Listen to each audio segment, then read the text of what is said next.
This week on Breaking Stories, we venture into the metaphysical unknown, or at least the Burbank Marriott Convention Center.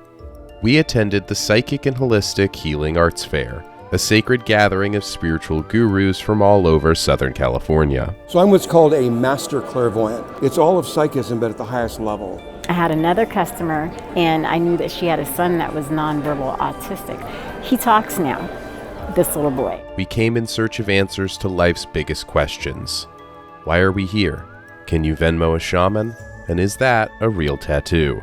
We even went as far as to go to an actual exorcism. There's stuff I'm forbidden to do. And some of the things these psychics told us, you'll need to see to believe. It's an imposter of Amy Winehouse. Yes. What I like to say is the movies are the ones telling you the truth. That what you think is fiction is the opposite. That's the truth. What is the opposite and not true is news and television. So what we get from the mainstream media, in my opinion, is not really accurate. Every sci-fi movie you have ever seen is based on the truth and reality. I think we're finding as we go forward, Star Trek especially. Star Trek, the television series. Gene Roddenberry and those people are said to be possible time travelers or getting information about our future. The flip phone and telecommuting and moving and things like that. Star Wars, The Matrix. Come on, The Matrix is telling you the story. I'm feeling The Matrix every single day, for sure. Absolutely, and that's part of creating our reality, part of New Earth, part of you deciding what you want the world to look like and creating that. Basically, we live forever, we don't die. Okay? Never die. We never die. So, when Dr. Von Lahr is doing a reading, and you can check him out at his website, mistoftheoracle.com. So I'm what's called a master clairvoyant. This is a very, very high position.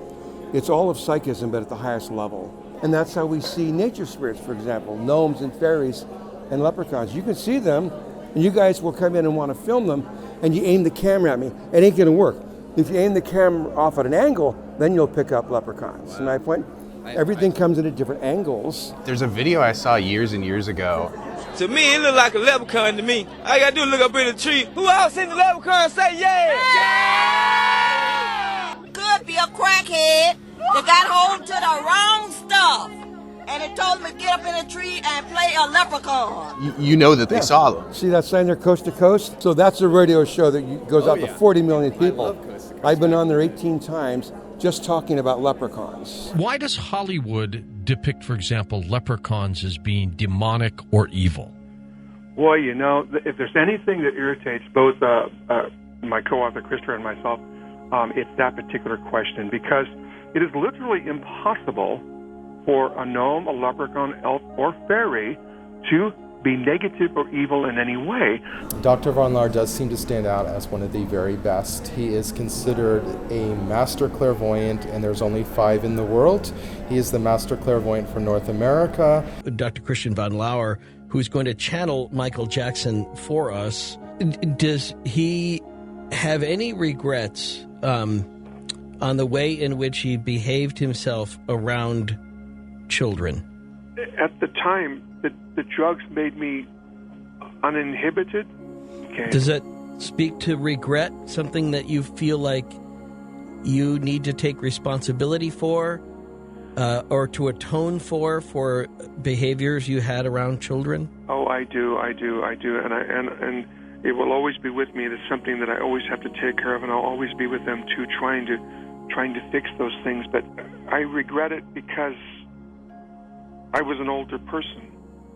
Hi, my name is Christopher Valentine, and I am co-author on the first books in the world written by gnomes, fairies, elves, leprechauns, and pixies. This first video is about gnomes, who they are and what they look like.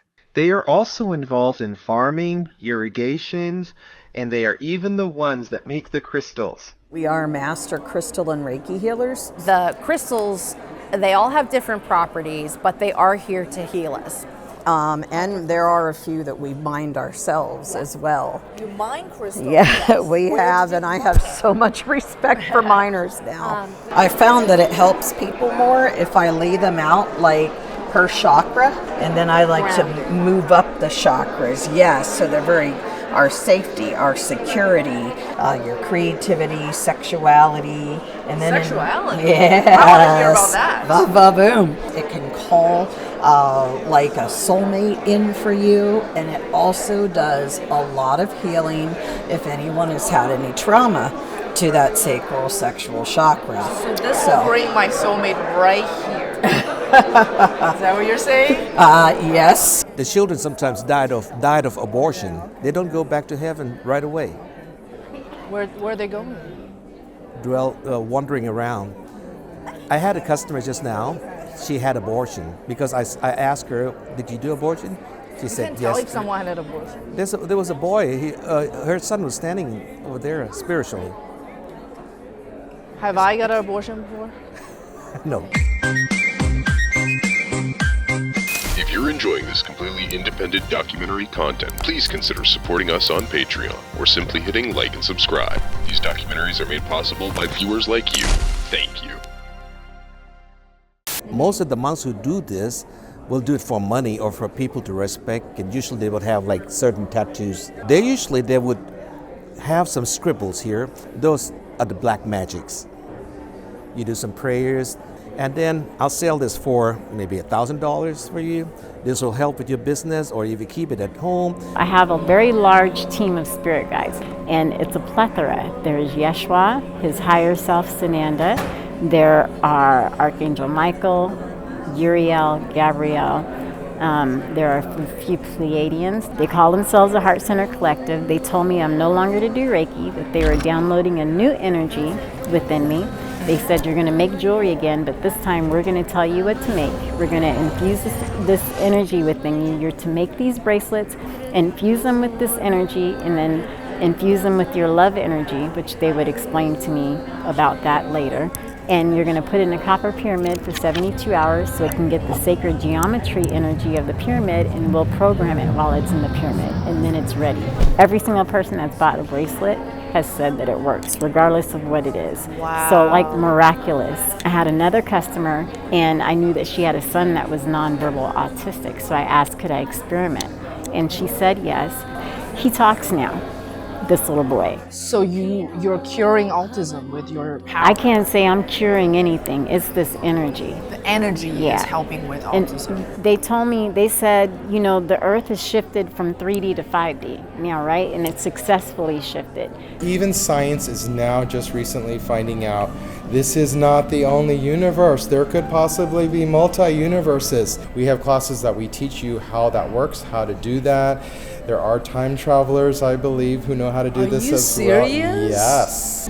And when we teach a class, which we teach here at the Burbank Airport Marriott every few weeks to every few months, we have a class. Our next class is on clairvoyance. It's our #1 class. And it's like scientific method. Everybody in the room sees the same thing. What do they see? They see archangels, crossed over family members, nature spirits, ascended masters like Buddha, Kuan Yin, Jesus, Mother Mary, Thor. They are here with us, and there is ways to see them, and we teach you how to see them. When we come to these events, we usually want to teach you that it is real, and how we do that is seeing is believing. And we were hungry to see even more, so we met up with a well-respected local psychic named Danny to join him for an exorcism. Do you feel anything so far? Well, I know that the courtyard has like a little spirit in it. I know someone passed away next door upstairs. Yeah, I feel it. I'd be in my bedroom and I'd just hear footsteps like walking across this room. Probably the most dramatic thing that happened was all of a sudden I had music coming out of these speakers that sounded like something out of the 1930s or something. Or one time it played 3 times. Like there's a funny old man that's a prankster. What was on your mind? Did you see a dream or anything like that? I don't know, probably sex. I don't know. Well, if you talk about a trickster, I have an ex-boyfriend who passed away. Yes. That's one of the guides. Yeah, that's one of the guides. Yeah. Did he ever sit on the bed or anything like that? Or There's more than that on that bed. You're not necessarily being haunted. You're just, these guys are just there. It's him. Have you ever been like flirted with a ghost? Yeah. Mm-hmm. Yeah. When they died, and they didn't really die that well, let's put it that way. They died in sin, in the sense of like darkness, or, you know, or they were like very sexual upon, you know, their death and stuff like that. Mostly the sex addict ghosts. Sex addict ghosts? Sex addict ghosts, yeah. How many sex addict ghosts would you say you have encountered in the A past? lot of them, but then you just shut it off because they're not going to give you any information. So what do we think? Are sex addict ghosts real? Are psychics curing autism? Is every sci-fi movie based on the truth? Who knows? But if you're seeking these answers, maybe the Holistic Healing Arts Fair is the best place to start your journey.